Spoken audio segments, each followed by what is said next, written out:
Hey guys, welcome to Soul Talk with Leo and Norma. I'm Leo. And I'm Norma. Let's talk about it.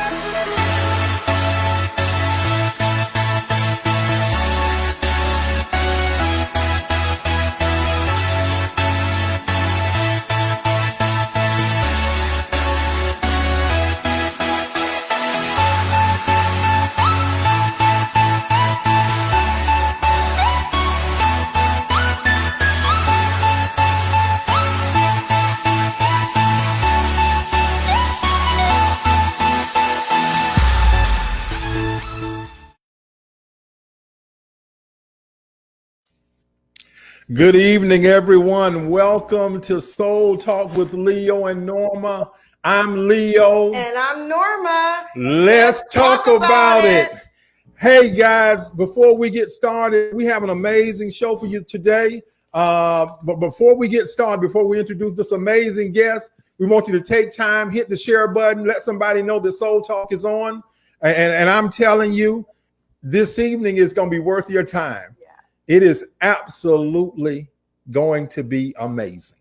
Yeah, absolutely. So just as Leo said, we are ready for an exciting time on tonight. So again, go ahead and like, share, send it to everybody that you know, because I'm telling you right now, you will not want to miss this show tonight. Now, I'm going to also tell you before we get started, that you should go ahead and get your coins ready, because you're going to want to buy a book. You're going to want to buy a couple books. I'm telling you right now, you are going to be so super ridiculously excited about what you're going to hear tonight from this great guy I'm going to introduce him just so you guys will know who he is. But I hope you guys are ready, because we're ready. You ready? I'm ready. All righty. So we're going to talk about Pastor Devin Westbrook, which you see on the screen right there. Yeah, so Pastor, author, Dr. Apostle, pastor, teacher, preacher, the anointed man of God. We're going to talk about his book tonight. So in a way of a kind of an introduction to him, I want to just kind of share some things. So Reverend Westbrook Sr. is a native of Memphis, Tennessee. He is a licensed and ordained minister who served the Southwind community for over 14 years. By using innovative methods, many souls have come to Christ under his leadership. Westbrook is an advocate for men, youth, young adults who believe that building relationships and respecting young people first is the key to making lifelong disciples. Pastor Westbrook is a graduate of both Lancaster Bible College, where he earned his Bachelor of Science degree, and Union University, where he obtained his Master's in Urban Christian Studies. As pastor of one of the most explosive churches in this region, Westbrook is called to serve an unreached group of people, which includes, but is not limited to young adult couples, broken families, and unchurched youth. Westbrook has been described as a creative genius, masterful preacher, and an anointed man of God. He is available for conferences, workshops, trainings, and worship services. A few of his presentations include the functions of a father, pop-up church planting, building momentum, marriage and ministry, from the bedroom to the bank account. Come on with it now. And I would like to add, just at the very end, that he is a LA Lakers fan. Come on now. My God, if I'd have known we was going to put that in there, I would have cut it. I would have cut. What's going on, Pastor? How are you? I'm glad to be here. Hey, we are so excited that you're here. We've been kind of looking forward to this here from the time we knew that you were coming, and then especially when we started reading the book. I'm telling you that book is something that people want to get their hands on, because many people stumble through life, and one of the questions that they have is, why am I here? What am I supposed to be doing while I'm here? And how to pull it off. And sometimes frustrations get them to a place to where they abort the reason why God allowed them to come to the planet. And I believe the book that you wrote, I believe it will solve some things. Yeah. So we're going to go ahead. If you want to, you can give a quick intro. If there's anything that Pastor Norma didn't cover, you can talk about it. And once you do that, we're going to just start the interviewing process and ask some questions. I think she covered it quite well. But let me start by, first of all, giving honor to which honor is due. Thank God for such an opportunity to share in any way, shape, form, or fashion. And yes, I am a preacher, pastor, but I love opportunities like this to get to share in platforms that are not necessarily across pulpits, ones that reach into homes. It's crazy. At the beginning of 2020, I told my media team that instead of trying to craft opportunities for people to come to church, let's create platforms that will gauge people in their homes. Yes. Trying to get them to come to church, let's come to them. Lo and behold, 2020 hits and a pandemic comes, and everybody has to go to virtual streaming. So we have been planning to do it all along. So God put something in my spirit to do that. And so these platforms, I am elated to have these opportunities because it's just so easy to hit a button and be in this place rather than, outside of just getting up, get in the car and riding to a church service or, So I enjoy these platforms. Yes, I love to, for second after the assembly, I love to be at church. I love to have the worship service, but these platforms and these opportunities are wonderful. So thank God for allowing me this type of opportunity. Thank you guys for allowing me to be here. Shout out to my wife who is making this connection happen. Samantha Westbrook, who is executive pastor of our church, Redemption Church. So shout out to her and my children. Last time I was on something, my children said, "What about us?" So all 5 of my children. Yeah. But I think that intro, she covered it all, man. She covered it all. Awesome. The one thing I did not cover is that we've been like kind of stalking Redemption Church in particular. we wrote some of the messages, but that praise team, oh my goodness, that music ministry I had was just laid out on the floor. I just wanted to share that. Yeah. Have you talking to the TV? Me too. And so sometimes when we're doing the it's virtual, so we get an opportunity to pre-record. And so when we're prepping it for Sunday, sometimes I can't help prep because I'm too busy I'm enjoying it. I'm having a great time listening to it. I tell them all the time, I am a fan of theirs. I really am. Yes. Being in Memphis has a rich musical tradition. And I was in the community choir for 25 years here. So I've been around a lot of great artists. And what they have is so unique to me. And so I push them. I try to give them the best opportunity to succeed. I think if they're great, they help me to be great. Because it works in partnership. If they throw me the lob, I can catch. If they throw me the lob, I can catch the duck. That's how I. If they set the table, I can bring some food. That's how I see it. So I need them to be great because they push me to be greater. Oh yeah, absolutely. Oh yeah, they are absolutely great. Yes. Let me just tell you, yes. we have enjoyed that. Crystal Smith said the praise team is amazing. Absolutely. I mean, we have really thoroughly enjoyed them. And I know we're supposed to be talking about the book, but just wanted to really, oh wow, what just happened? Are we still live? We are still live. I'm not really sure what happened to our video. Oh, praise the Lord. I still hear you. Okay. So we had something to happen here. Okay. We'll get. It just happened. Oh, just technical difficulties. Pay no attention to. Is that? There we go. All righty. Apologies for that. No, we never had that happen before. So let's go. It's because I'm on here. That's all.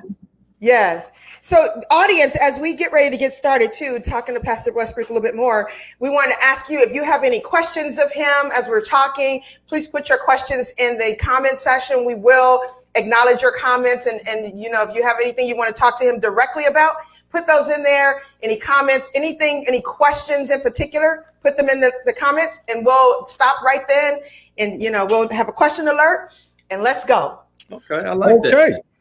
So I'm going to start it off. Once again, the book is amazing. Hold your applause. Yes. My Lord, what? Sometimes we want applause, and you say hold your applause.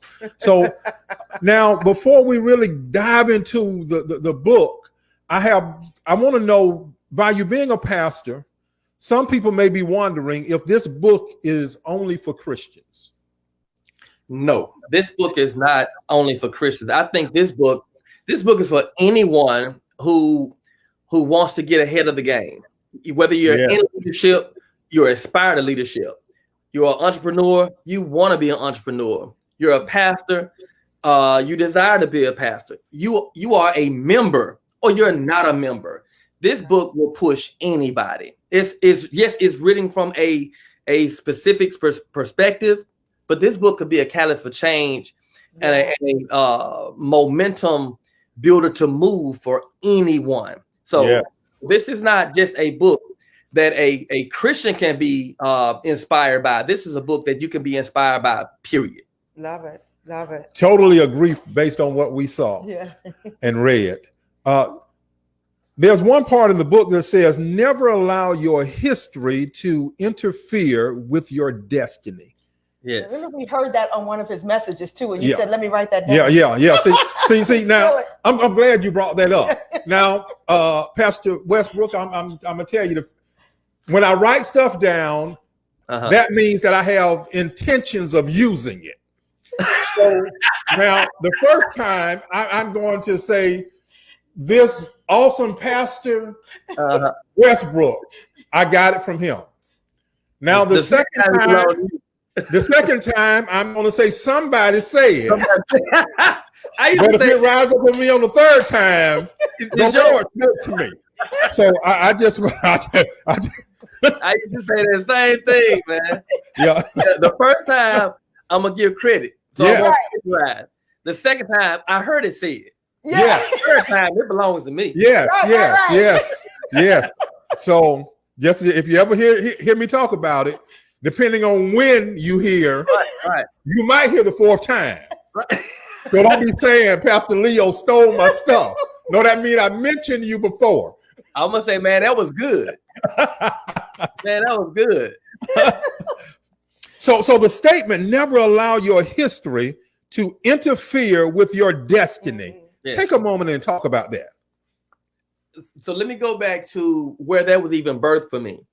Prior to starting our ministry, my wife and I were doing a summer camp in this same community for about 14 years. And there were a number of families who connected to us. They want to, our unique style of ministry, they want to be a part of it. However, the church that we were attending at the time, and shout out to them, they gave me my start in every phase of ministry. However, when you're serving with someone, you kind of have to put down some of your things to make sure that you're lining up with the church's agenda. Absolutely. You have to run the vision of the pastor. And so in running the vision of the pastor, what we were doing in our summer camp didn't necessarily always fit. And so these community members who wanted to connect with us, what we were trying to do was engage or bring them over. Really what I was doing, to be honest, I was trying to compromise. Because I felt a tug for pastoring in my spirit. But I didn't want to do it because I didn't want to hear what people had to say. I knew he wanted to pastor. That wasn't my heart. Right. My heart was to serve my home church and give them everything that church had given to me. That's the only church I've been a member of for 40 years. So that was my heart. Yet I'm feeling this sense to pastor. So now I'm trying to compromise because I'm bringing these people into a place that represented my history. But God was trying to pull me to destiny. Wow. And in the midst of that, those families became collateral damage. Wow. That time became collateral damage. Never allow your history to interfere with your destiny. I just wonder where would we be had I yielded to the call of God much sooner. Wow. Now that was for somebody there, because many people right now, while you're talking, are experiencing the same thing. Yes. Many times they can't move forward because whatever their history, whatever their past is, it has a hold on them.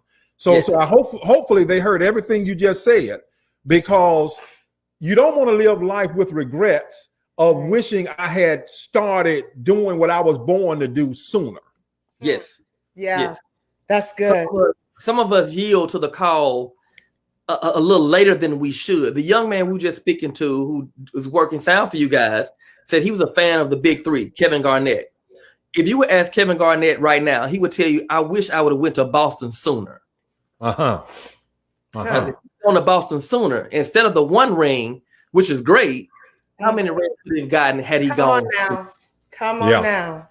And so how many victories? Whew, how many victories have we missed because we were tied to history? Wow. Yeah. Wow. And then sometimes that place of history, the reason why it's so important to be listening to God is because your place of history is the familiar place. It's your comfortable place a lot of time. It's that place that really you don't even have to be stretched in order to perform there. Yeah. You can do it sleepwalking. Yeah. You know the culture, you can speak the language well. I mean, you got it down to a science. You can just throw yourself in the ring and still perform. Right. But because it's not stretching you. It's a place of comfort and convenience. But I've always said that comfort is the enemy to progression. My Lord, oh, I love it. My Lord. Yeah. And I was thinking about the word history itself, and obviously there's one word, but when I think about it though, and just in the context that you were just explaining, I'm thinking of a little bit differently and saying, and I wouldn't say differently than what you were just explaining, but kind of in addition to, is that sometimes we are tied to his story, to somebody's story. Somebody else is what they're saying, but God has called them to do. And because we are so connected to that person, sometimes we can't even walk out the destiny that God has for us. Yeah. We're stuck. That's so accurate. That is so accurate. I have young people who are in my ministry back then, a young man in particular named Jamal. Jamal has so much promise.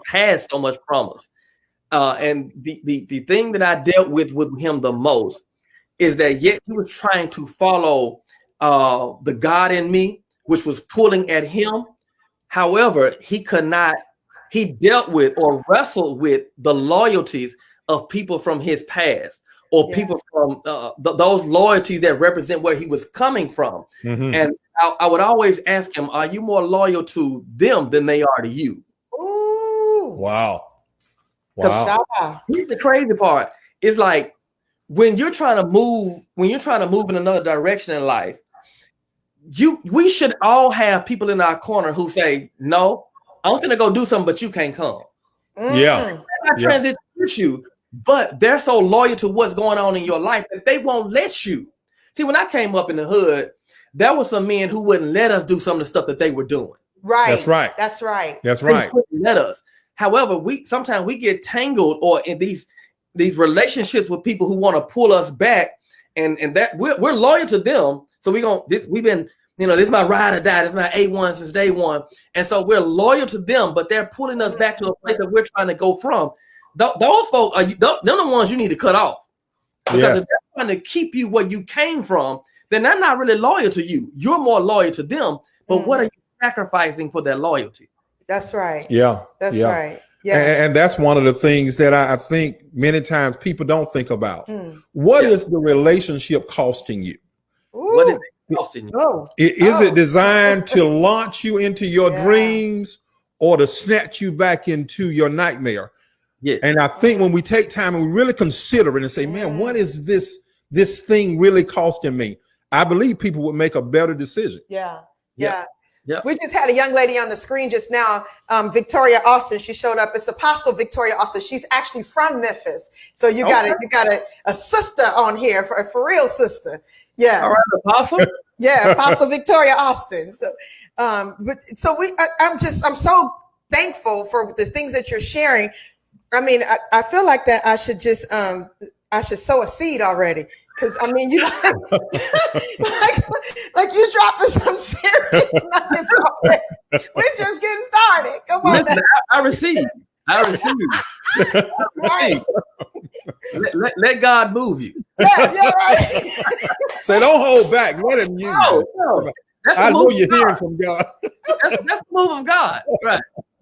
That seed might change your life. Right. Woo! Yes, that's good ground. That's good ground I'd be sowing into.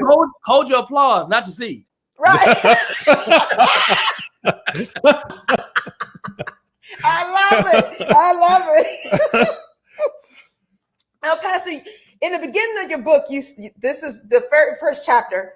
It was who's gonna follow you, and I thought there was some real serious nuggets in there. I wanted to kind of take those nuggets that you placed in there, as far as as Pastor Leo asked you earlier, as Leo asked you about the book and wondering if the book was for other people than just Christians, and so kind of want to know as you wrote this book. Obviously, you already said it's just not for Christians. But so who's going to follow you? Can you show like a kind of a correlation between who's going to follow you, what you talked about there in that chapter, and who's going to read your book? Why would somebody read a book from a young man from the hood of Memphis, Tennessee? What can you share and communicate to them from this book that's going to change their lives? So in that title, that chapter, who's going to follow you? Here's what that time in my life taught me. Oftentimes we are worried about if we do something, who's going to come, right? That old adage of if we build it, they'll come.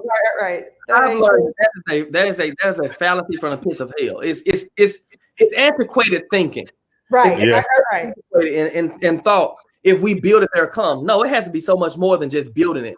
People are not attached to buildings like that. That's right. People don't follow building; they follow people. Mm-hmm. And this who's going to follow you. Here's what I noted.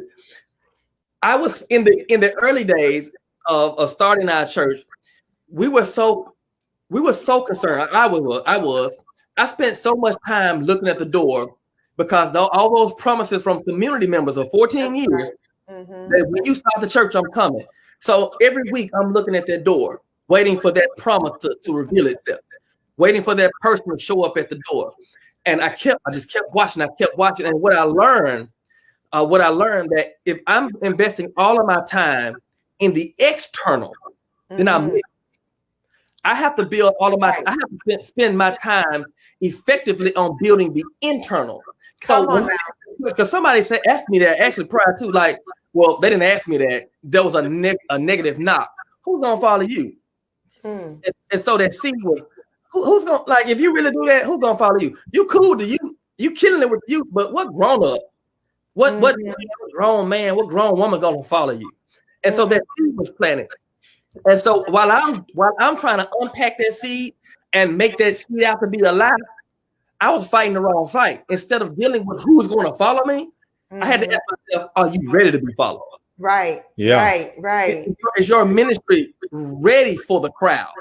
I'm looking for a crowd. Or can I handle the crowd if the crowd came? Yeah. Wow. Yeah. Wow. And so instead of looking at it externally, I had to deal with the internal ramifications of that. Let's make sure you're prepared. Got your house in order. Let's make sure that our ministry our hugs team is ready to hug on everybody that comes through their door. Come on now. Our greeters can properly see everybody. Let's make sure that our praise team can minister to everybody. Let's make sure that when I give a word, that this word is applicable to everybody. Right. Yeah. Intergenerational ministry is what I'm looking for. So I want a 5-year-old to say, I got something from that, as well as a 55-year-old. Yes. So instead of putting all that thought and time in who's going to follow you, I had to ask myself, are we ready to be followed? Come on now. And I think I'm going to deal with that, no matter what business you're in. Let's say you want to start a car wash. We always want everybody to come because we want the business.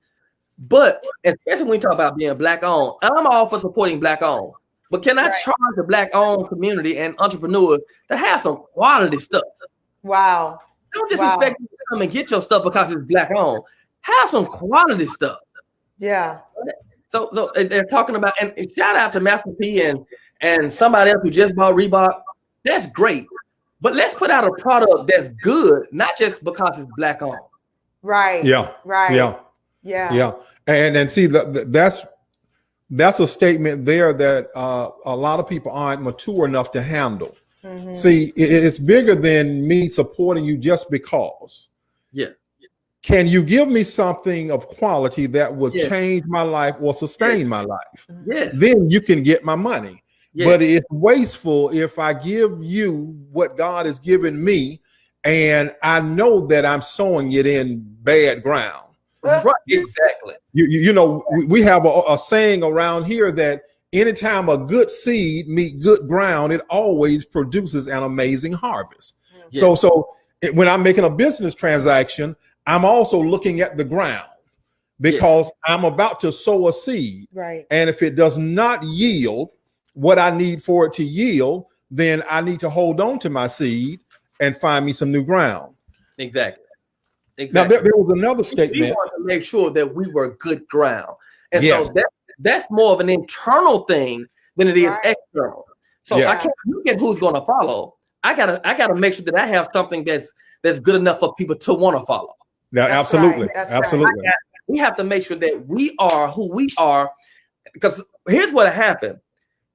Especially for church planners, we'll have this church that's planted, and sometimes if we get a rush too soon, if you get blessed too soon, that's bad business. Right. Yeah. That's right. You can have a 13-year-old son, start teaching him how to drive, but to give him a car would be bad for business. That's right. Yes.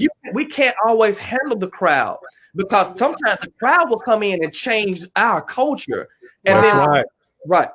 So everything that we thought we are, we'll shift it for the crowd. And like I know pastors, that a crowd, you can't put your stuff in crowd. You got to put your stuff in core. That's right. Yeah. That's right. Yeah. Crowds don't come to bless. Crowds come to feed. Crowds come to get fed. Come on now. Mm-mm. And so if our core is not strengthened, if our culture is not secure, the crowd will come and shift us. And then we don't really know what kind of church we will be, because we're a church that mimics the crowd. Right. And you know what, Pastor Westbrook? Some of those lessons you learn because you're going through the process right. See, oftentimes we have our own perception of who we are and what we're capable of handling. So coming out the gate, we all think, well, Lord, send the multitude. That's in church. That's in business. You know, but then if the multitude show up, you realize that the multitude will uncover you. It will expose you. Yes. It will let you know that, man, I really wasn't ready. And because if you're having challenges dealing with just a few people, just trying to navigate, imagine what you would do if you open the doors and everything changed. The vision goes from being the vision that God gave you to now it's the vision of the crowd. Yes. And that'll cause you to walk away from ministry. That's good. Or business. It can hurt so many other people, because now I'm trying to put people in place that I have not properly prepared for that place. And so now I have a person over my youth who don't even like youth. And then when they burn a youth, that's on my hand. Yeah. Right. Yeah. Yes. So we have to make sure that we are a people prepared. The disciples had a multitude of folk. Thank God they had Jesus with them, because if Jesus had not been there to feed that crowd, they wouldn't have been able to handle that multitude on the mountain. Yeah. And so you think about this though, as you were talking, I was thinking about, there's a part in your book where you're talking about preparation. And you're talking about, you said, for some of you, God is not calling you to be an overnight success. He's calling you to a season of preparation. Yes. And so we don't want to prepare. We want to just jump right into it. So can you kind of share, and you really kind of talked about some medulla moments I think that this point is going to just blow some people's minds. And I think that, as you talk about it too, is that one of the things that we should consider is that this is not only ministerial things that we are learning here tonight. This is not just ethical and things that we're learning that can just apply to the ministry. People with businesses, they can take these same kinds of lessons and be able to apply them. So can you kind of talk about the importance? You kind of touched on it a little bit, but we want to hear what you got to say about this preparation. I had a pastor years ago said preparation time is never lost time. So never. Yes. Never. And so let's jumping on that Adullam moment. The Adullam moment speaks to the moment where David is in this cave. Now, David has already been anointed since he was about 14, 15 years old. He's been anointed to be the next king.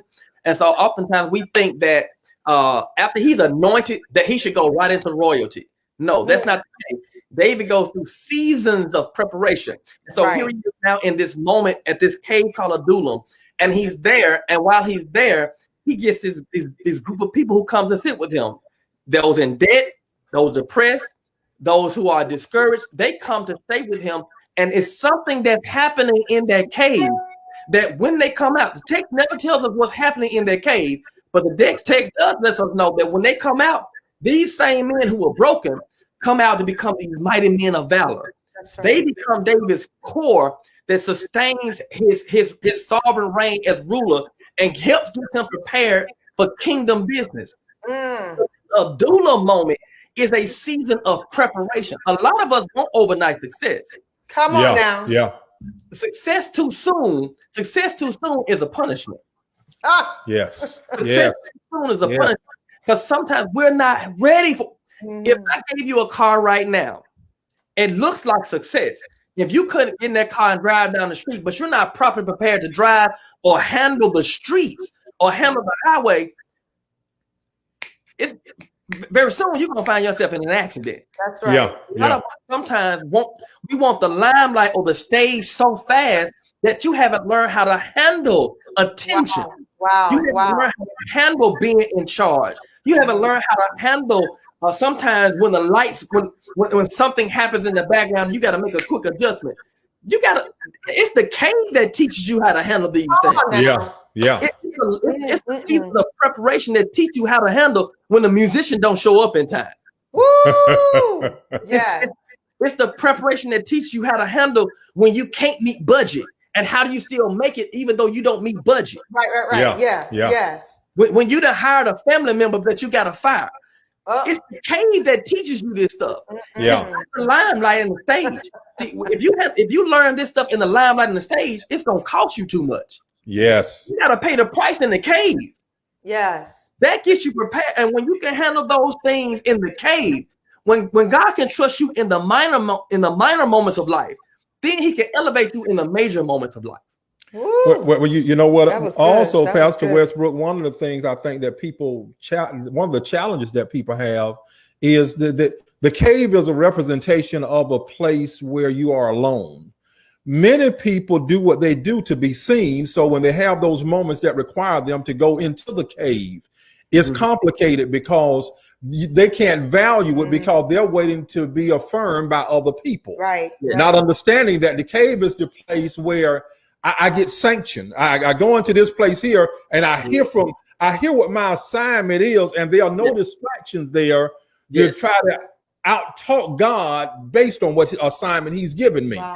So when we understand the cave concept, the Adullam concept, we understand that sometimes when you really get serious about your life, there's a place in your life where God will move you away from the crowd.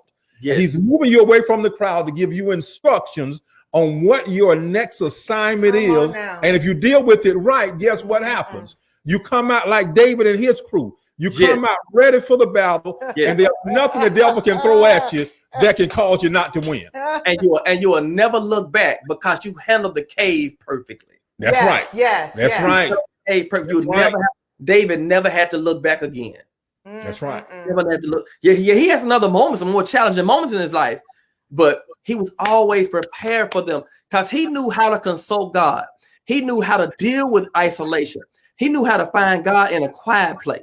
That's right. Yes. And a lot of us, if our true hearts, and the person has to be honest about this themselves, if their true motive is to be affirmed by people, is to get the likes and to go live, if that is it, the popularity that comes with this. Listen, God put us in the world to be fruitful, not to be famous. Yeah. Yes. Yeah. Love it. Yeah. And if he wants to make you famous, that's his job. Our job is to be faithful to the assignment and then let God do what he do with it. Yes. Well, yes. You know what else? When I think about that statement there about being famous, I think something that oftentimes we miss is if you work hard enough to bring value to the planet will seek after you. See, the people that people pursue are the people that they feel have their answers. If you're not being pursued, then you might need to check and see whether or not you're leaving droplets of what God put you on the planet to do. Yeah.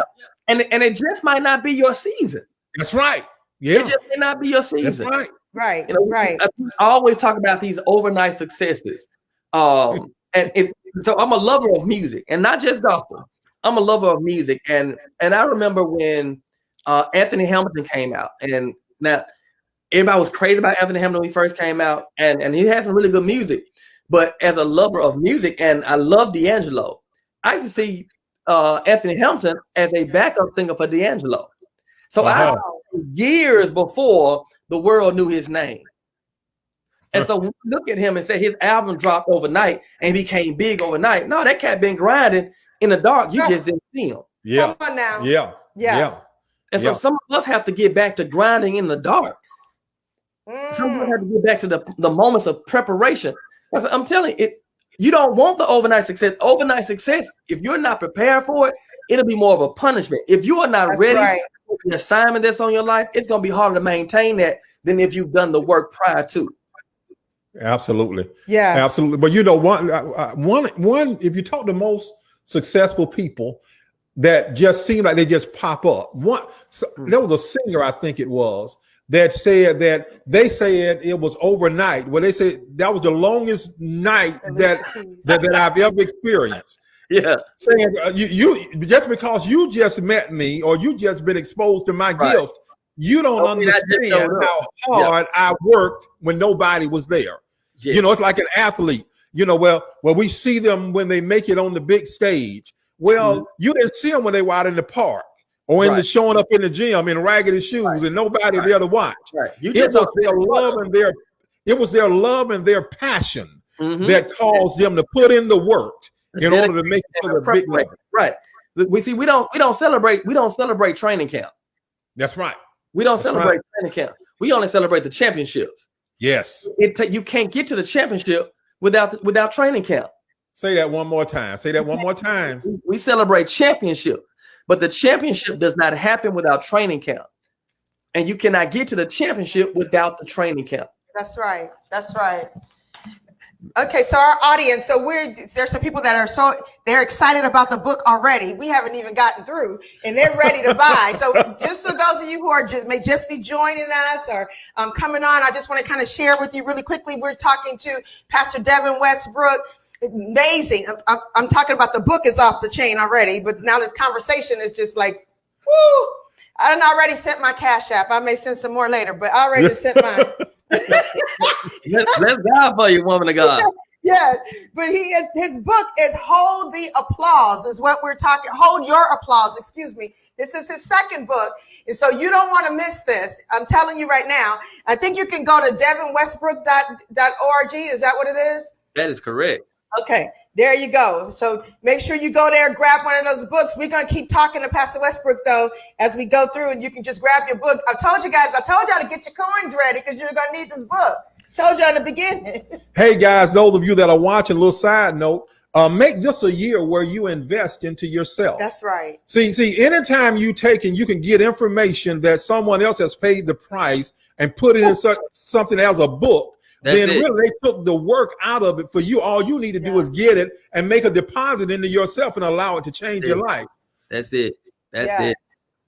That's why this book was written. Come on. It was written. Right. Amen. Awesome. These are lessons that I had to go through, things that I had to these principles, man, I had to pay a price for them. Yeah. Right. Yeah. Yes. But the charge on my life, again, is to be more fruitful than I am famous. Mm-hmm. Yeah. Fame defines me. I promise you, I'm fine with that. I'm an introvert anyway. Yeah. I know how to work a room, but I'm an introvert naturally. I know what you mean. What you mean. I'm an introvert with extroverted tendencies, is what I say. So I know how to work a room, but I'm much more. I'm better. I like being by myself, and so these things are lessons that I had to work myself into, and then not only just go through them, but then to learn from what I went through so I can principalize them. And then my duty is to take what I've learned and make that known. Awesome. Yeah. Awesome. Yeah. That's my duty. That's my calling in this life. Yes. That's my calling in this life. I think those who have been burdened by something, it becomes your thing to do. I didn't grow up with a father in the house. So by default, that taught me how to be an excellent father. Yeah. Right. Yeah. Because I knew what I needed. Yes. I knew what I needed from my dad. And so if that was the case, let me provide for them the things that I wanted him to provide for me. My Lord. My Lord. Is a pastor and a mentor. I knew what I wanted men to do for me in my life. Because men were the worst at affirming other men. You better say it. We don't affirm other men. We don't always mentor other men. We use the word mentor, but we don't mentor well. Wow. My job is to take the things that I would have wanted to happen for me and become that for somebody else. Because it's our job to change not just the narrative, but change the culture. Right. Yeah. I'm a culture crasher. Yeah. Now you just said something now. You just said the men don't mentor well. And so I'm wondering, along with that, are men not good as mentees? I would argue that there's probably a lot more people who would be open to being a mentee than we have access to mentors. Mm-hmm. It's something you read in my bio. I said it's in there that states that if we respect young people first, that's a key to building lasting relationships and discipleship. Mm-hmm. Sometimes as adults, we've been grown so long that we forget how to treat people. You better say that. Yeah. Yes. Mm-hmm. We came up in a time where an adult man could just snatch me up, because without question, he could just snatch me up. And I remember asking my mother at about 9 years old, now how can he get on me, but yet he can't even tell me my name? Before the term relational was spoken consistently, I realized that I was a relational person. And so it's relationships that change it. What needs to happen is people need to build relationship. You just can't come up to a young 15-year or 16-year-old now and be like, hey, boy, come here. That same boy you just called a boy has been the same person who's helping his mother keep lights on. Yeah. He's been raising his smaller brother, smaller sister, walking them to and from school, helping them with homework, helping them prepare meals and so forth and so on. Because mama is doing all the work. She's Lord.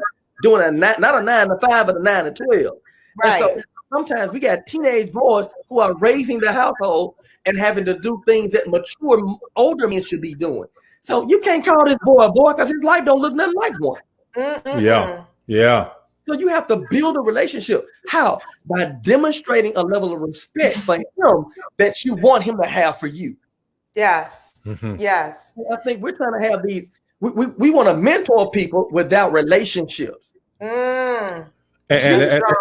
Jesus was relational.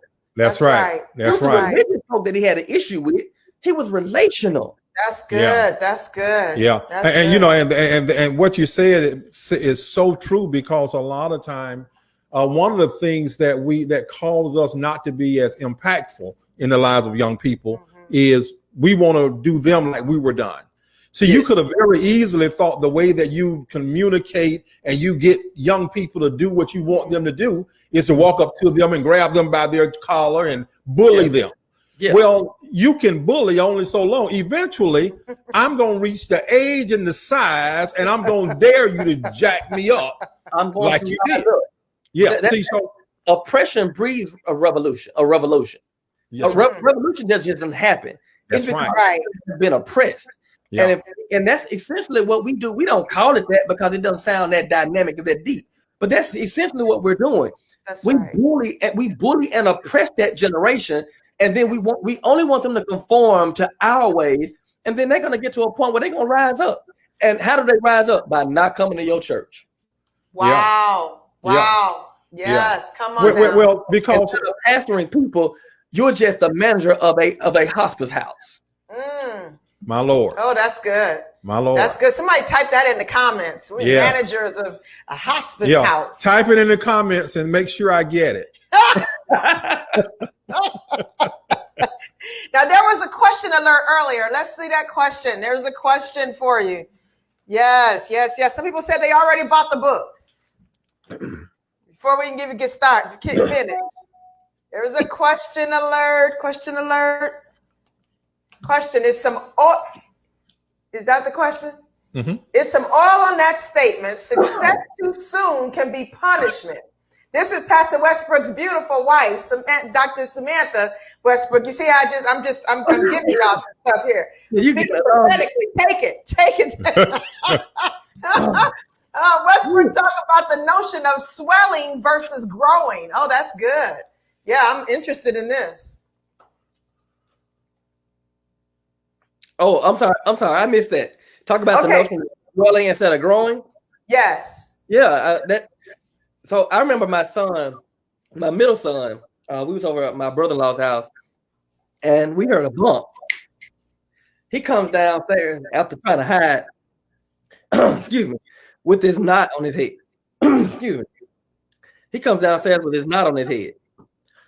The bump immediately began to swell. That don't look good. It happened too soon. It's irregular. Growth should not happen that fast. Wow. Sometimes what happens in ministry is we see a swelling. We grow way too fast and it becomes abnormal. Mm-hmm. Anything that grows fast also dies fast. Yeah. Wow. Yeah. Good stuff. Anything that lasts for a while takes a while to get there. I just heard this sermon on Elevation Church the other day, and the guy talked about little by little. Now, my life has always looked like that. I've never had anything that happened overnight or very, very fast. Everything has happened in my life gradually. Mm-hmm. So going into this ministry 7 years ago, here's a prayer that I prayed that most pastors probably would never pray. I prayed that we would grow slow. I prayed that we would grow slow. Here's why. I wanted to make the mistakes. I want to be able to make the mistakes on a smaller scale so I wouldn't make these same mistakes on a larger scale. Wow. Wow. This was my first time pastoring. And so I had to learn how to pastor. Yes. It's one thing of getting the opportunity to preach, but having to preach weekly and the stress and strain that comes, Paul says, with the daily anxiety. Those things you have to figure out in real time. And the mistakes are best made when the mistakes are made in the dark. When you make mistakes in the limelight, sometimes you might never recover from that. Right. Yeah. That's right. I think to grow slow so we need to build culture. We need to build standards and protocols, procedures. We need to make some mistakes. And a lot of people don't leave room for mistakes. That's good. That's so good. I knew that we had to make mistakes. We had to figure some things out. We had to figure, how did we want to preach? How did we want to minister? What was the music ministry going to be like? Because what people see now, it wasn't like that 7 years ago. That's good. As a leader, this is something that I don't know how I learned this. It's just something I always had. There are some things in leadership. There's sometimes I'm just going to run fast and you got to catch up with me. And then sometimes as a leader, I know that even though I see it, I have to wait on people. Right. Sometimes I can't pull you too fast. That's right. That's right. Sometimes I can't take you too soon. I got to let you walk with me so we can walk into it. And then that time I have to jump and you just follow. And so these are things you have to figure these things out sometimes in real time. And then once you figure them out, then you got to flesh them out. And those things take time. That's right. And so I saw our first few years as a ministry as my adula. I categorized it in my head. These are my adula moments. So when God allows the multitudes, we're ready. Right. Culture will not shift because of a crowd. Our culture would change the crowd. I love it. Love it. That is good. Love it. Yes. Now, Pastor, this is personal for me. It is arguably my favorite chapter in the entire book, and that's chapter 4. It's not an attack, it's your assignment. Yes. And you made a statement in that chapter that says, yielding too much attention to the attack may be the reason why many of us might miss moments. We tend to overreact to the attack in such a way that it takes our attention from focusing on the assignment. And I want to kind of, the reason why that was my favorite chapter is because, you know, some of the things that as new pastors that you learn is you got to let some stuff roll off. Well, initially, I didn't know how to let it roll off. So there was some attacks in my own little transparent moment. I mean, the people on Soul Talk, they understand me. They know I'm going to tell it. If I'm going to tell on anybody, I'm going to tell on me. I was not good at accepting the attacks. And so those attacks were rough. Mm-hmm. And not understanding that some of those attacks were those Abdullah moments that was going to cause me to be in that cave, that was going to grow me up and teach me some things. Can you kind of like communicate or share some more about that whole part of, you know, it's not the attack, it's the assignment.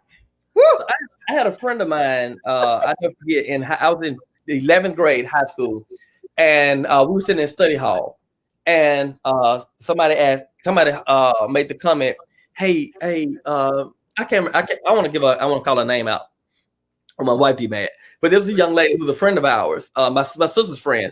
They're like, yo, this guy likes you, and her comment was, you know, we all stopped to hear what her comment would be, right? I was really interested in how she would respond to that, because it kind of put her on the spot, and her comment changed my life. She said, "Oh, somebody like, okay, that's their problem," and I was like, whoa, like everything I thought you would have said, you said that. Like, yeah, them liking me, that ain't got nothing to do with me. That's their problem. Like, wow. And so David kind of exasperates this notion. So here he is anointed. He's been anointed in the field. Samuel has anointed him. He's going to be the next king. And so you think the next day David wakes up to a regal awakening. Mm-hmm. The next day David's dad does something that's drastically different. He says, David, take this lunch to your brothers who are on the front line. Mm. He turns David into an Uber driver instead of the kingdom. Now, the text gives us a disposition of David. David doesn't seem in any way deterred by this assignment. Mm. So he gets to the battle line. His brother is mad because he's there. I know why you're here. You probably just want to show off. David's like, man, what are you talking about? Cool. But he's still undeterred. So when he hears the Philistine Goliath shouting these rants against the people of God, David takes exception to it. And so when he wants to fight, now Saul is saying, you too little. The people are saying, you too little. Saul says, I'm gonna put my armor on you, but I wish I could, but it's too small. It's too big for you. You can't handle it. So David is getting all this negative kickback that had he paid attention to it, he doesn't defeat Goliath. We don't know what happens to Israel. Had David gave in to the attack, we don't know what he misses. But David stayed true to his assignment. Yes. So what does that mean for us? I don't care what you got to say about me. Hence the term hold your applause. You ain't got to clap for me. That ain't got nothing to do with my assignment. Right. You don't have to celebrate me. You don't have to put me on the preaching panel. You don't have to put me on your flyer. I don't have to get an invite to preach at your church yearly. It does not. That has nothing to do with my assignment. My assignment is to die empty. Yeah. Everything God has given me, every gift and ability, my job is to exhaust it by any means, any Christian means necessary. All right. That's my job. Now, whether you like what I did or not, it ain't got nothing to do with me. Yeah. I preach, I can go home and I can critique myself, but whether you receive it or not, or live in it or walk in it. Yes. Listen, I can lead you to water, but I cannot make you drink. That's right. So some of us are putting so much pressure on ourselves because we want everybody. We don't want nobody to say anything to us or about us. We don't want any of the pressure that come along with the position. Listen, if we were and walking out our assignment and not looking at what you got to say about me, or how many likes I have, or how many times you shared my comment, we're looking at the wrong stuff.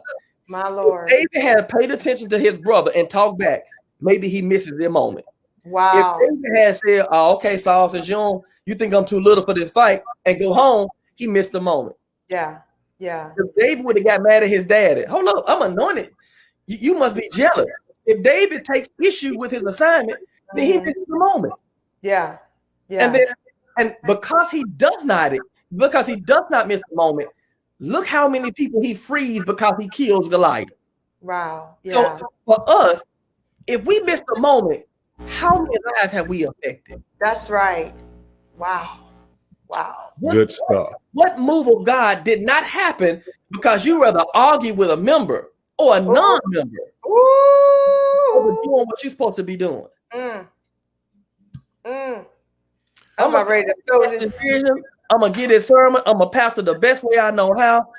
Now, if you love me, God bless you. Yeah. But if I ain't the man for you, there's so many other churches you can go to. Yes. I don't own you no way. Come on now. But you know something else, and all that, and what you just said was so good. I'm so glad that we have it on tape. Yes. I see myself plagiarizing a whole lot of stuff here this evening, so forgive me early. But you know, one of the things I was thinking about while you were talking about David, with all the different challenges that David met just by trying to take his brothers something to eat. Mm-hmm. And then one of the things that stands out to me the most is that he started out wearing something that was not tailored for him. Yeah. If he had not taken a moment before he got deep in the battle and took off what was not tailored for him, the battle would have went in a total different direction. Yep. Thank God that he knew that even though it looked good on Saul, it's some of the most expensive stuff you can have. I know it's great stuff, but this isn't my stuff. Yes. So what I'm going to do before I go out there, I'm going to take off, Saul, what belonged to you, and I'm going to put on what God has for me. It might not in the natural look like it can even compare to what you just gave me to put on. But I do tell you that because God clothed me with something that the eyes of man cannot see, but he's empowered me to do something. David went out there with a slingshot and a few shining rocks and accomplished the mission that he would have lost if he would have kept on Saul's armor. Right. So your oil ain't my oil. That's right. That's right. Your flavor for ministry ain't my flavor for ministry. That's right. Yeah. Your style of preaching may not be my style of preaching. Yes. And too often we're too comfortable trying to be somebody else, and we never take the time to find out who am I. Yes. So Pastor Samantha said this in the chat. She said, everybody won't buy your product. You won't be everybody's preference. I don't like McDonald's, yet they are still a multi-million-dollar franchise. God is calling us to ignore the distractions and focus on the assignment. Yep. My God, that's good. That's one of those Selah. My Lord, have mercy. The time is gone. Yeah, it is. And we just want you, the last question, you kind of like really summed up what the last question kind of was, where we were going. And that was to kind of really bring it all together and explain about the hold your applause. I think you've already kind of brought that out. Yeah. Because now people can say, I understand the importance of walking out my assignment. I don't need the applause of man. I don't need the applause of women. Now I just need to know that I'm following God and I'm doing exactly what he said do. And that's whether that's church or that's whether it's a business. Yes. Whatever it is, I'm walking out my assignment the best that I can possibly do in obedience. So this has been an amazing time. Lord have mercy. This seemed like that was the fastest hour ever. I felt like somebody grabbed my watch and kind of sped up the arms on this thing. But Pastor, thank you so much. Oh my God. This has truly been absolutely amazing. And before we end the broadcast, do you have anything else that you would like to share on this evening? Well, let me say to anyone who's listening, you don't have time listen when I say this. You don't have time in 2021 to pay attention or putting too much attention into negative stuff. Yeah. What people have to say about you, people recognizing you, people buying your product, people calling your name. You have no time in 2021 to be concerned about those things. Yes. Yes. However, if we are going to be stewards, not just stewards of your time, your talent and your treasure, but stewards of your time. Right. He gave us 24 hours every day. And if he's giving you 24 hours today and tomorrow, so forth and so on, spend that time furthering what God has given you. Yes. Who are you? Who are you and what unique do you bring to the earth? Yes. Dr. King had his moment. The world doesn't need me to be Dr. King. That's That's right. right. That's right. Shout out to Dr. R.A. Vernon, who's my spiritual father. But the world has a Dr. R.A. Vernon. He don't need me to be him. Mhm. Yes. God needs me to be Devin Westbrook in this day and age. Yes. And so if you would focus your time and your attention on who and what God has called you and what your assignment is to do in the earth, if you will focus your time and attention on that, embellish every gift that God has given you. Yes. And you will walk those things out, seeking only to do like Kobe, which was to die empty. Dude gave everything he had to that court, and he gave everything he had to his babies. That's right. Yes. That's right. There are no more jewels and ideas left in me because I got them all out. That's right. Yes. That's right. That should be our assignment, That's not right. the applause. The applause is for people. That's fine. If they celebrate you, that's fine. That has nothing to do with it. It's a lot of people who are being celebrated who ain't done nothing. Yeah. Mm. A lot of people who have never been celebrated who changed the world. Wow. Yeah. So we can't get caught up in that. I know it's alluring, but it has nothing to do with your assignment. Yes. I just challenge you to be a steward of what God had given you, your time, your talent, and your treasure. Yes. Leave a legacy for somebody. Yeah. My mother told me this, and I'll let you go with this. My mother said, leave things better than you found it. That's good. That's good. Yeah. That's good. Better than you found it. So I pray that anybody that I meet, I encounter, and get to spend some significant time with, I pray that they are better because I met them. Yes. Yes. Now, obviously, we are out of time. However, I really, and I know Pastor Leo said, that was your last statement, but there was one. It's all good. It's all good. There was something that was on that just like really just struck me when you're talking about focusing your assignment. What if there are people here that don't really know or understand what their assignment is? Is there anything that you can give them a quick way to understand or identify what their assignment is so that they can walk in it? So here's how the disciples figured out what their assignment was in life. The first thing that they did was they connected to Jesus. Prior to meeting him, they were fishermen. Didn't find out that was their occupation. They didn't find their vocation until they got with him. So if you don't really know what you're called to, connect with any ministry and just begin serving. Because one thing about a car that's moving, it can change directions easier than a car that's stationary. That's good. Some of us want to sit in one spot until we find out what God has called us to do. No, God said, I'll meet you in the go. That was the title of my first book. I'll meet you in the go. So we got to get going. If we get going, God has talked more. Right. That everywhere Abraham went, God gave him even more instruction. But the first call was Abraham, go. Yes. So you don't know what your purpose is? Find a ministry to connect to and go.